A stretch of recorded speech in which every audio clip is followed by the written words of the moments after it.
So something came up in my comments today about government control of schools. Somebody asked me, what do you mean government shouldn't be in charge of it? Government isn't in charge of education, the commenter was saying. And in fact, because we live in a republic and because we elect our representatives, our elected school boards and our elected officials who then either appoint or elect boards of education at the state level are, they're us. Like, we are deciding what the curriculum is in our schools because we elected them. And so therefore it is the people doing it. And it's not the government deciding what goes on in our schools. And I really have to address this because I think there's still a lot of confusion about a couple of things. First of all, what curriculum is. First of all. Secondly, who chooses it, who approves it, and what role parents have in any of that. Parents, I'm not talking about, elected school board members, etc. If you're a parent and an elected school board member, you have a little more power. All right, let's first of all talk about curriculum. If you're over the age of 40, you probably imagine that curriculum is like a textbook, a series of lesson plans, or a syllabus, a couple of exams, and, in other words, what the social studies teacher is going to teach, the science teacher is going to teach, and that it's going to be this company, that company, the other company's curriculum from a box or from a publisher, whatever. And that may still be true in some states, in some districts, to some extent. But it has long since been the case, really from Common Core forward, at least, if not longer, that most, if not all, school districts have had the day-to-day lesson plans or curriculum materials chosen by teachers.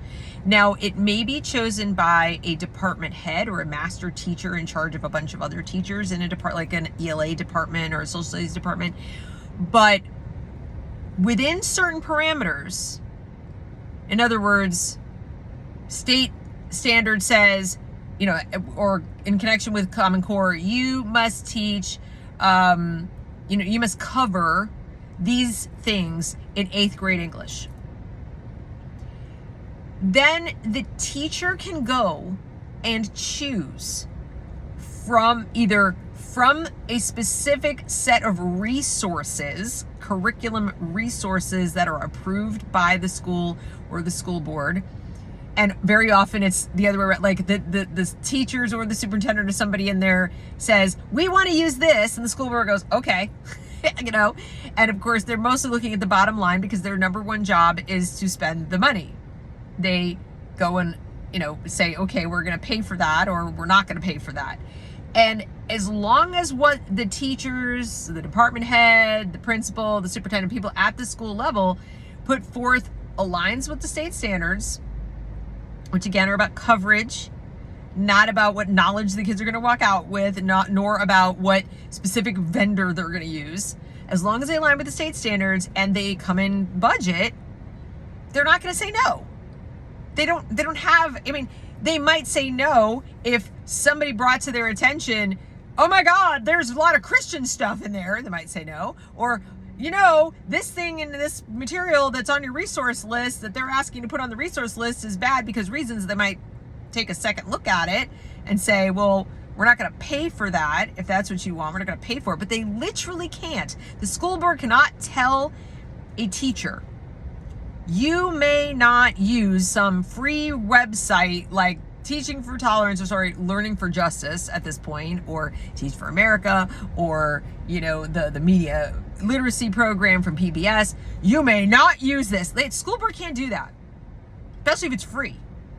If an NGO is coming in and just giving it to the school for free, if it's free online for any educator to use, you just download it for free. If the teacher decides, I'm going to spend my own money and go to Teachers Pay Teachers and download a lesson on how to teach, Huck Finn or whatever. It doesn't matter if the state decided you will read something by Mark Twain, or you will read, something from this period of history and, cover this material.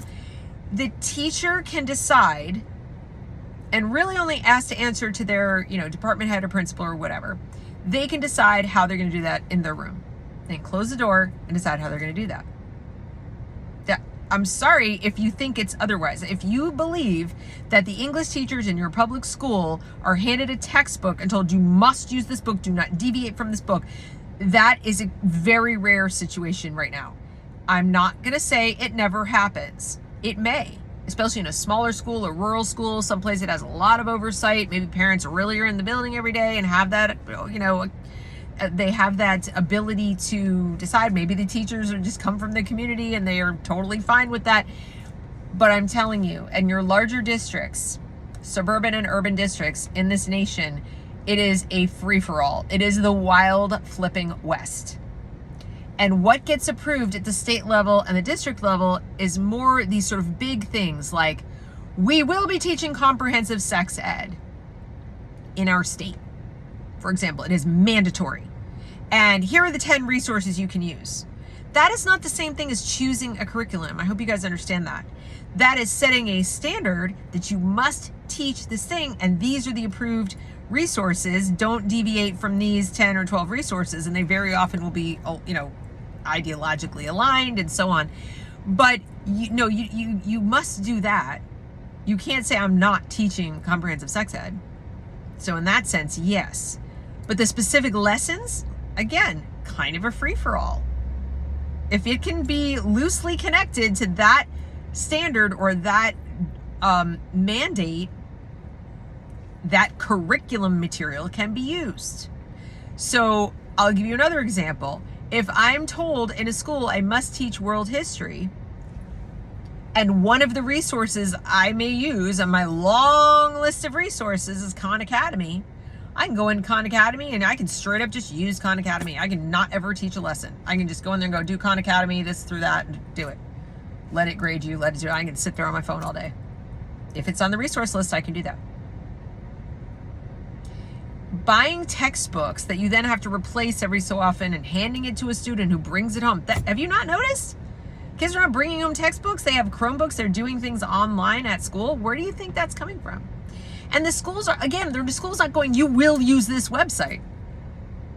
Charter schools might do that. Private schools might. But a public school gives a list of resources. Go to the website today of your district and you will see that, the English department, they'll say, well, we cover these things. And these are some resources that we use. But good luck finding what the curriculum is, because there isn't one. There isn't one. They're not using a Harcourt, Brace, Jovanovich, blah, blah, blah book, and then we use these, blah, blah. Or if they do, they might say, and supplemental materials. And what you might find out talking to your student is they read very little from the text, and 90% of what we're doing is from supplemental stuff, most of which they get free online or from NGOs that are only too happy to serve it up to them. They send them email letters and use our program, use our this. And as long as no one tells them, no, you can't, they do. They do. So then who's choosing curriculum? No, it isn't you.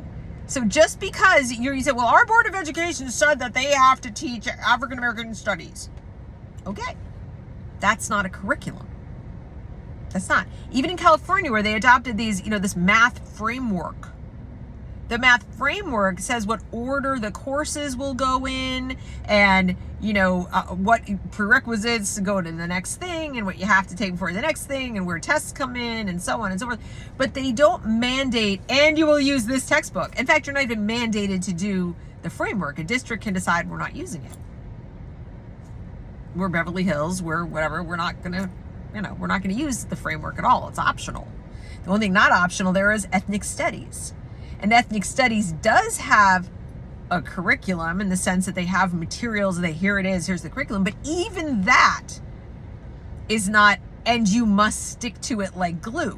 There are plenty of teachers who do, tragically, but there are others who go off script.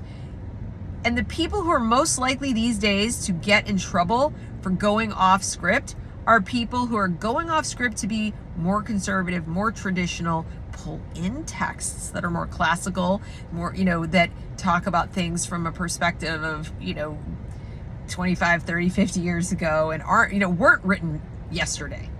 They might get in trouble. The person who closes their door and doesn't use Learning for Justice or 1619 Project to teach social studies and instead goes over to 1776 Unites, that person's probably going to get in trouble. They can still try it though.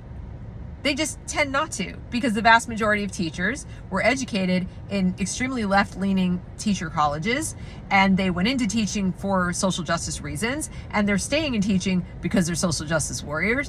And so the curriculum they're going to choose in their classrooms is mostly going to be left-leaning. So if you're standing at the school board and yelling and screaming about the curriculum that you found, or the lesson plan that you saw in your kids' Chromebook, and oh my God, their homework is so crazy, leftist, lunatic, blah, blah, blah, the most you're going to find out is that, well, we told them they could use Wit and Wisdom.